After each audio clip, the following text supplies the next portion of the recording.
Namaste, Jai Bharat. People used to go for work in Israel from Bharat, and we have such an excellent relationship with Israel and Bharat.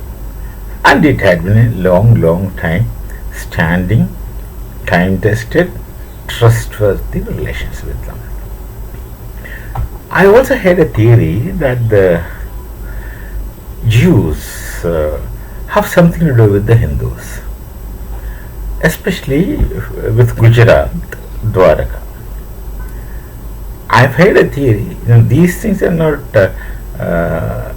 scientifically proven, demonstrated evidences, but these are theories projected by good scholars.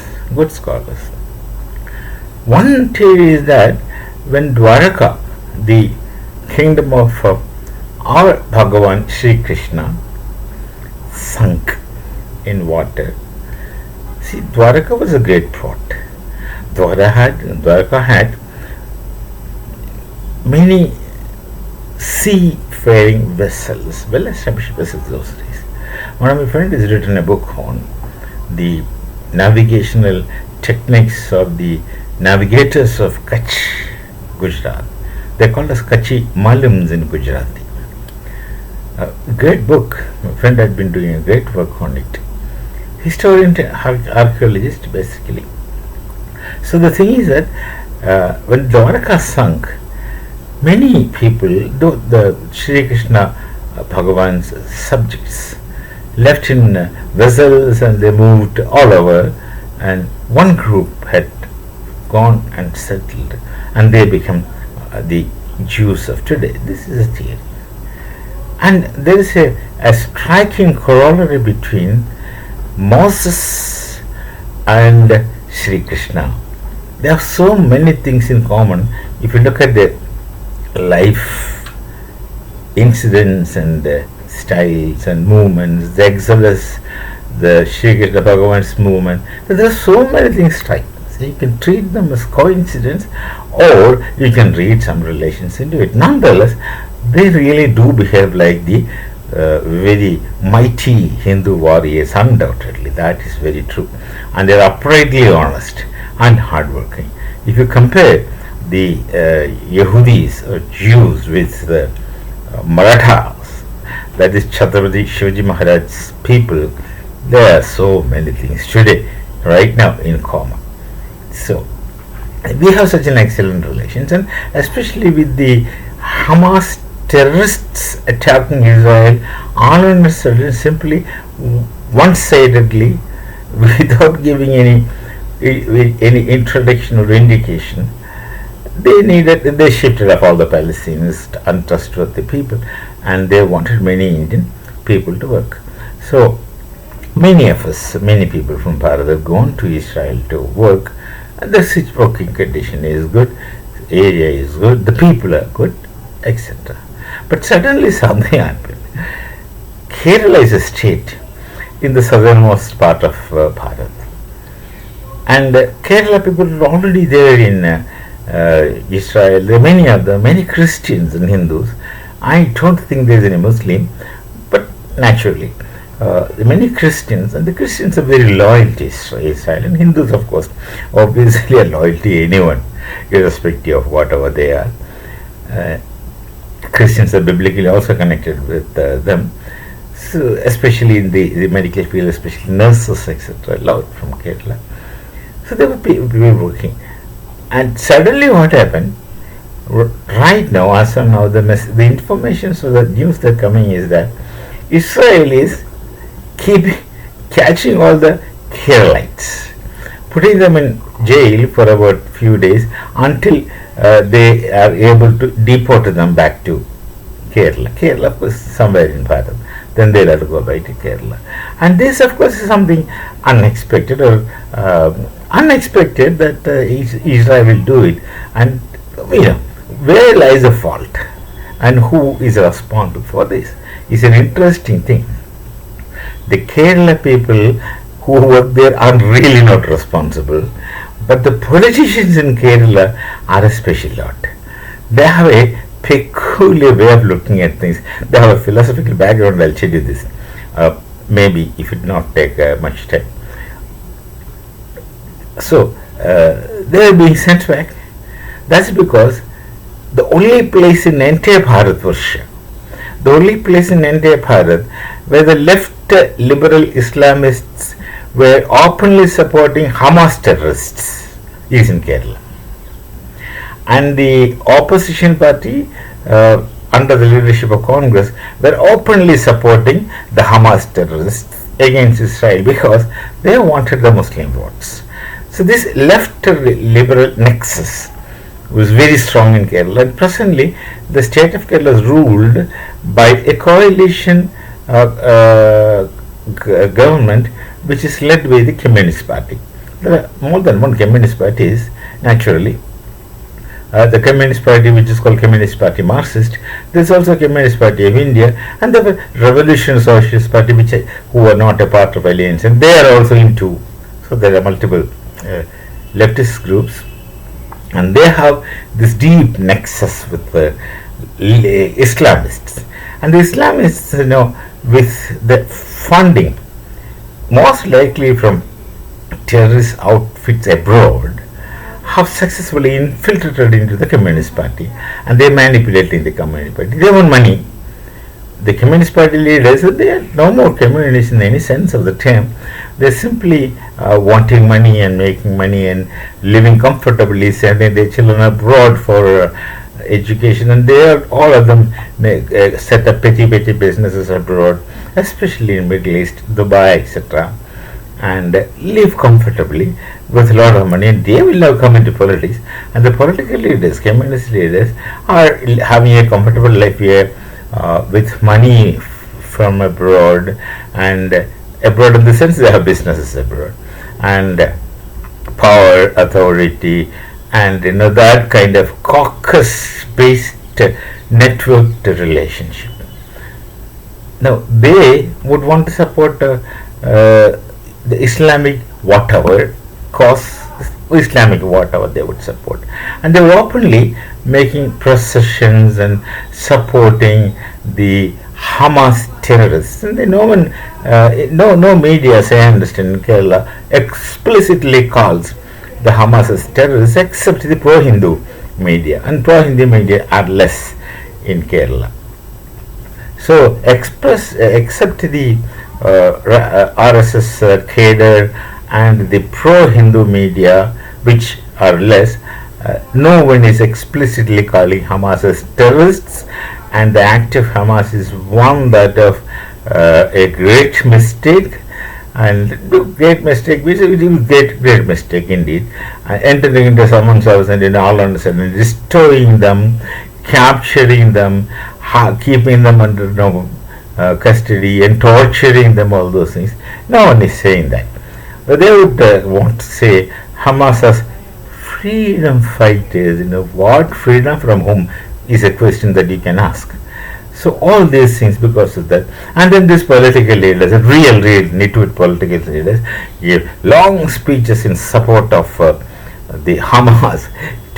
There's a left liberal nexus existing in Kerala society. Long speeches they give.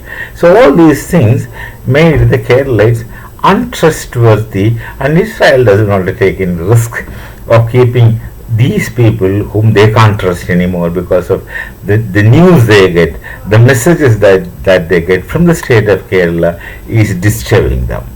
Naturally, they ask them to get lost, send them back. This is the story here. Now, why the Kerala society is like that is a question. It is a philosophical reason. I said that's very interesting. The Mimamsa philosophy among the six darshanas, the Shabdarshanas, is much more than the critical thinking what many people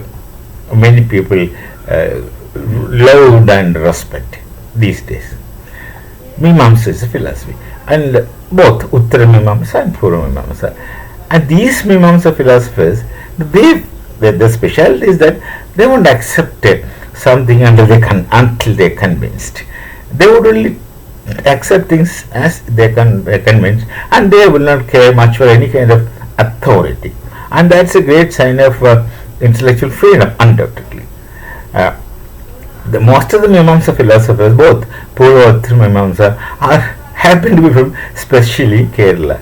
The Uttara Mimamsa, Advaita Vedanta, the unqualified monism, Shankaracharya is very evidently from Kerala with historical proof. Then Prapagarya, Kumarila, there are said to be from Kerala. Of course, it doesn't make much serious sense to say that this philosopher is from this part, because those days these areas did not exist under these names, and they had a different character, most likely. But nonetheless, we can say this today: they are from Kerala, and the conformism, Mimamsa does not accept conformism, simply conformism. But the kind of rebel nature which had gone into the minds of Keralites is a negative, I repeat, in capital letters, is a negative impact of the Mimamsa thinking. Mimamsa thinking is very positive. You look at Shankaracharya, is a Mimamsa philosopher, a Vedanti, you find him writing something like Saundarya itself. No, there is no contradiction, but one may want to read contradiction, but you can't even if you try. That's the beauty of it. So the negative impact is that you rebel, and you rebel irrationally. So this rebel nature made them go against the running order, and Marx becomes one of the heroes, and the Communist Party is still ruling, with coalition, political they got elected in democracy. The Communist Party is still ruling, and they treat Marx as a great mind, perhaps one of the greatest mind in their opinion, who runs against current, runs against the stream, and running against a trend set and running against the stream becomes the in thing for most people in Kerala. This is a kind of attitude, that irrational rebelling, I said, it's a kind of attitude you find throughout in the state of Kerala. So, who takes advantage of it? The left Islamists. For the Islamists, their ultimate objective is Darul Islam. Their ultimate objective is Darul Islam, and they find it convenient to be a communist, because the communists are already against all systems, and these people will target the Hindus. Look, the Hindus are very, very badly targeted in Kerala, and those Hindus who are drunk in the ideology of communism do not realize that their own children are going to suffer in the coming days.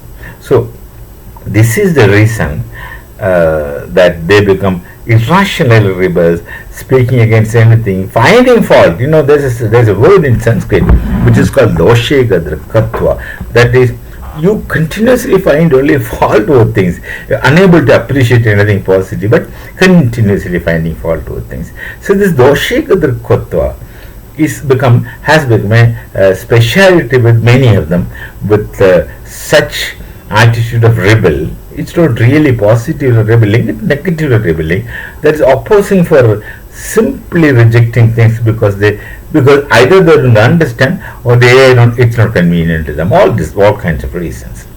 So this has become a special characteristics of that place, and this becomes very convenient to the Islamists function, and Islamists do function. They get funds, and many international Islamic organizations want, or they treat Kerala as one of the hubs. They shift their focus from Kashmir to Kerala, all those things. But little do they realize that it's all right, the Islamists and the left liberals are strong in Kerala, postmodernists are strong in Kerala, but there's also very strong Hindu fold in Kerala. The Rashtriya Swayamsevak Sangh has got the best shakhas in Kerala, the maximum number of shakhas in Kerala, though their number is less. Whosoever is there are solid. They are very, very genuine and very authentic kind of people. So because of this, this attitude of the state, it's all state sponsored. Now don't forget that it's all with the support of the rulers and the state. With this, Israel is totally unable to trust this lot who are coming to their place to work. Why should they trust? There are many other people, and many other Indians. These people, they were taking processions in the streets of Kerala against Israel, supporting Hamas. Nowhere in Bharat you hear this. And whatever they do in Kerala makes no difference to the rest of Bharat. Look at Gujarat. No, these things doesn't affect us in Gujarat. These things doesn't make any sense to us. And we don't even think about these kind of things. So Israel is now wanted to be safe under these delicate situations. They are just sending all these Keralites back. It's not that the people are bad, not that the people have done some mistake. They simply don't want to take any risk because they do not know. It's quite possible that a programmed 5 people can be sent there as laborers and they can devastate. They won't take the risk. Their nation wants to exist in capital letters and they will do any damn thing for their existence, and it is natural. It has to be. Otherwise, they will go out from the face of the world. They can't afford it. And we would not like it personally. I would not like it. I want these silent issues to exist meaningfully, strongly, as they had been existing. And they are very dear to us. The Jews are very dear to Hindus. So it's funny in a way, pathetic in a way.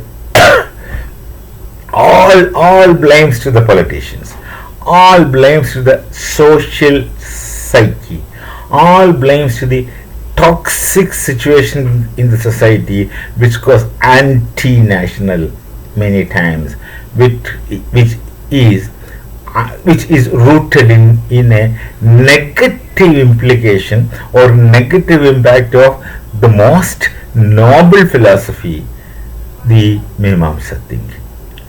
Till we meet again, Namaste, Jai Bharat and Jai Shri Ram.